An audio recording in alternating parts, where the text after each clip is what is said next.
샤워를 따뜻하게 하고 나서 나왔을 때, 네. 추울 때 밖에서 일 많이 하시는 분들, 네. 이런 분들한테 많이 생기기는 하죠. 콜린성 두드러기와 한랭 두드러기 때문에 고통받는 분들 이야기인데요. 그래서 환자분들 중에서 그것도 좋은 방법이에요. 네. 훨씬 의사 선생님들이 확인하기가 편하실 것 같습니다. 그리고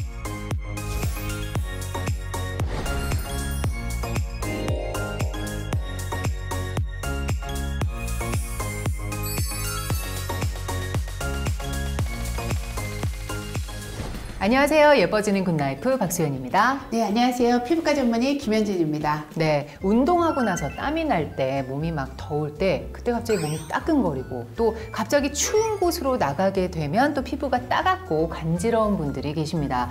바로 콜린성 두드러기와 한랭 두드러기 때문에 고통받는 분들 이야기인데요.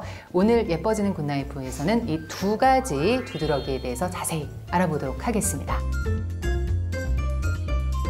우선 콜린성 두드러기, 한랭 두드러기, 저에겐 조금 낯선 용어인데요. 그 두 가지 이야기를 나눠보기 전에 먼저 두드러기가 뭔지부터 살펴봐야 될 것 같아요. 그쵸. 이제 두드러기라는 거는요. 네. 많은 사람들이 경험을 한 적이 있지 않을까라는 생각이 들기는 하는데요. 이렇게 허옇게 막 손바닥만하게 막 올라오는 거예요. 팽진이라고 하죠. 팽진. 네, 네. 그게 이제 막 올라오면서 가렵다가 그렇죠. 시간이 또 지나면 멀쩡하게 돌아오는 그렇죠. 거예요. 괜찮아지죠. 네, 그게 바로 두드러기예요.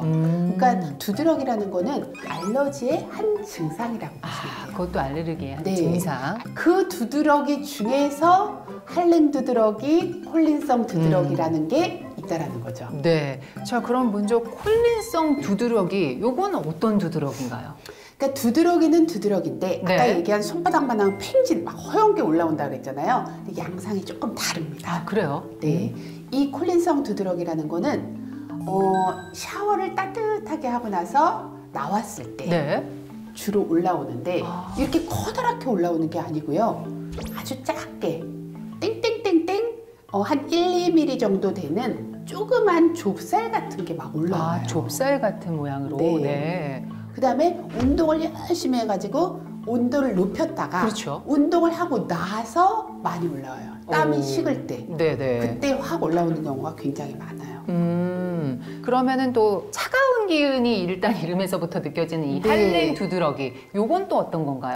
한랭 두드러기는 말 그대로 네. 추운 바람이나 추운 공기에 노출이 됐을 때 두드러기처럼 막 올라오는 거예요. 이 한랭 두드러기 같은 경우에는 주로 군인들 추운 데 많이 노출이 되는. 예. 그 다음에 또 밖에서 요즘같이 이렇게 추울 때 밖에서 일 많이 하시는 분들. 네. 이런 분들한테 많이 생기기는 하죠. 아니 근데 사실 이 콜린성 두드러기, 이 한랭 두드러기를 이렇게 지금 이야기를 들어보니까 그냥 온도의 변화?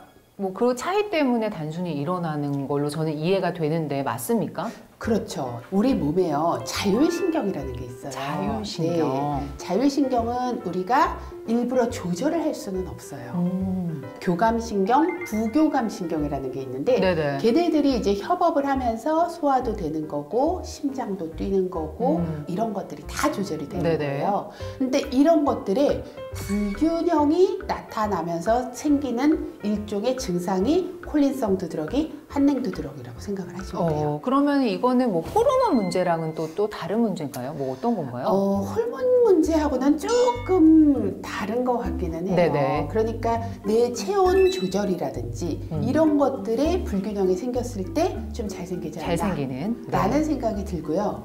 그리고 또 아까 제가 한 가지 중요한 거를 빼먹은 게 있는데 두드러기는 굉장히 많이 가렵잖아요. 가렵죠. 네. 긁고 싶죠. 그런데 콜린성 두드러기는 가려운 거로 생기는 경우도 있지만 따갑고 아프다라고 호소하시는 분들도 굉장히 많습니다. 그러니까 간지러운 증상이 아니라 나는 따갑고 아프다. 네. 그럼 반대로 한랭 두드러기는 어떤가요? 한랭 두드러기는 가려운 증상이 굉장히 더 크다. 많기는 해요. 네. 그런데 한랭 두드러기도 간혹 가다가 따가운 증상을 호소하시는 분들도 있고 있다. 콜린성 두드러기는 작게 자잘자잘 올라오면서 아우 따가워 하시는 분들이 더 많고.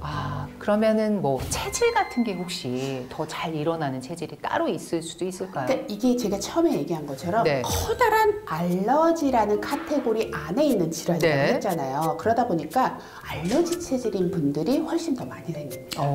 그러니까 알레르기성 비염이 평소에 있다든지 네네. 뭐 아토피 피부염이 있다든지 네. 평소에 여기저기 잘 가렵다, 재채기가 잘 난다 이런 분들은 그러니까 콜린성 두드러기나 한랭 두드러기가 생길 가능성이 더 높아진다는 거죠. 그렇게 이해를 하면 되겠네요. 네. 자, 근데 이게 사실 약간 일시적으로 생겼다가 또 금방 사라지는 거죠? 맞아요. 이게 이제 콜린성 두드러기도 왜 이런 게 막 올라오지? 따갑다? 그러는데 네네. 이제 한 1시간 정도 지나면 거짓말처럼 싹 사라지거든요. 그러면 이제 그 증상이 자꾸 반복돼가지고 병원에 가야겠는데 증명할 방법이 없네? 지금 집에서 출발할 때는 네. 간지럽고 뭐가 났는데 도착했는데 멀쩡해. 그럼 어떻게 확인을 할 수가 있어요? 대부분의 두드러기 환자들이 다 그래요. 네. 지금은 멀쩡한데 그러니까요. 나는 어젯밤에 한숨도 잘 수가 없었다. 라고들 많이 얘기를 네. 하시거든요. 그래서 이런 이제 히스토리를 우리가 이제 의사들이 문진하는 게 굉장히 중요하겠죠. 그렇죠. 그 다음에 저 환자분들 중에서 그 사진을 찍어 놓는 분들도 있어요. 그것도 좋은 방법이에요. 네, 사진을 찍어가지고 이런 증상들을 보면 네. 그거는 완전히 확진이 가능하겠죠. 그렇겠네요. 네. 진짜 이런 증상이 있으신 분들은 계속 말씀만 하시는 것도 중요하긴 하지만 일단 그 순간 사진을 남겨가지고 네, 보여드리면 훨씬 의사 선생님들이 확인하기가 편하실 것 같습니다. 그리고 이제 한냉 두드러기 같은 경우에는 이제 아이스 큐브 테스트라 그래가지고 네네. 얼음을 팔등에다 이제 올려놓는 그런 테스트를 하기도 해요. 네네. 한 10분 정도 올려놓으면 몸의 온도가 낮아지고 그렇죠. 피부의 온도가 낮아지면서 두드러기가 확 올라옵니다.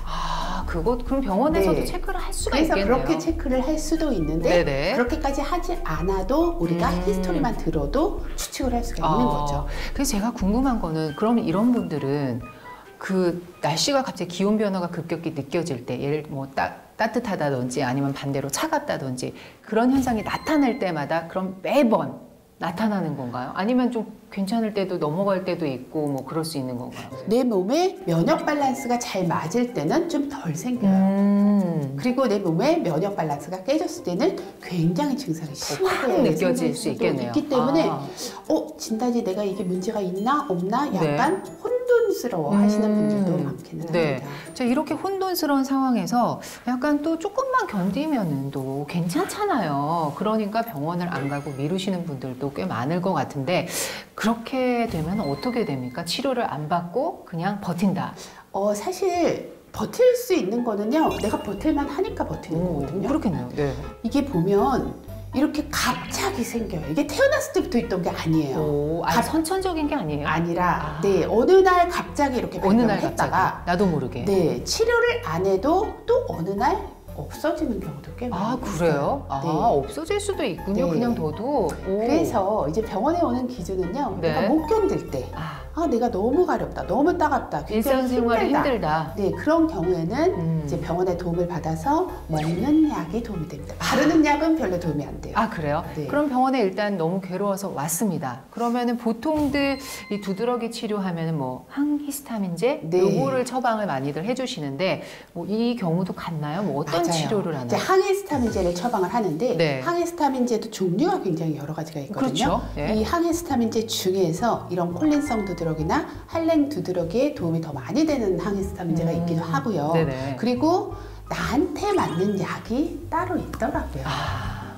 그래서 일단 일반적으로 부작용도 적고 효과가 네. 좋은 약을 처방을 하기는 먹어보고. 하지만 네, 이제 그게 잘 안 맞는 경우에는 다른 약으로 바꿔서 처방을 네. 하기도 합니다. 네. 자, 이 외에도 갑자기 피부에 뭐 두드러기들이 뭐 올라올 수 있잖아요. 그럴 때 뭔가 조심해야 될 상황들 뭐 있을까요? 일단은요, 저는 긁지 않았으면 좋겠어요. 긁지 마라. 네. 긁으면 이제 2차적으로 세균 감염이나 네. 피부에 손상이 굉장히 심해질 수가 있기 때문에 내가 진짜 손이 너무 간다, 너무 네. 가렵다 하는 경우에는 저는 차라리 약을 먹는 게 약의 부작용이 더 적다라고 생각을 해요. 긁느니 약을 먹는 게 낫다. 네. 그래서 평소에 증상이 심하면 참지 말고 네. 약을 드세요. 너무. 잠을 못 잔다, 너무 가렵다 이런 경우에는 약의 도움을 받는 게 훨씬 더 안전합니다. 네. 자, 오늘은 콜린성 두드러기, 한랭 두드러기에 대해서 아주 자세히 이야기를 나눠봤는데요. 이 영상 함께 해주신 분들 더 예뻐지는 방법이 있다면서요? 네, 구독과 좋아요, 알림 설정 부탁드립니다. 네, 자, 예뻐지는 굿라이프에 궁금하실 점 아래 댓글로 남겨주시면 됩니다. 저희는 다음 시간에 다시 찾아뵙도록 하겠습니다. 여러분, 예뻐지세요.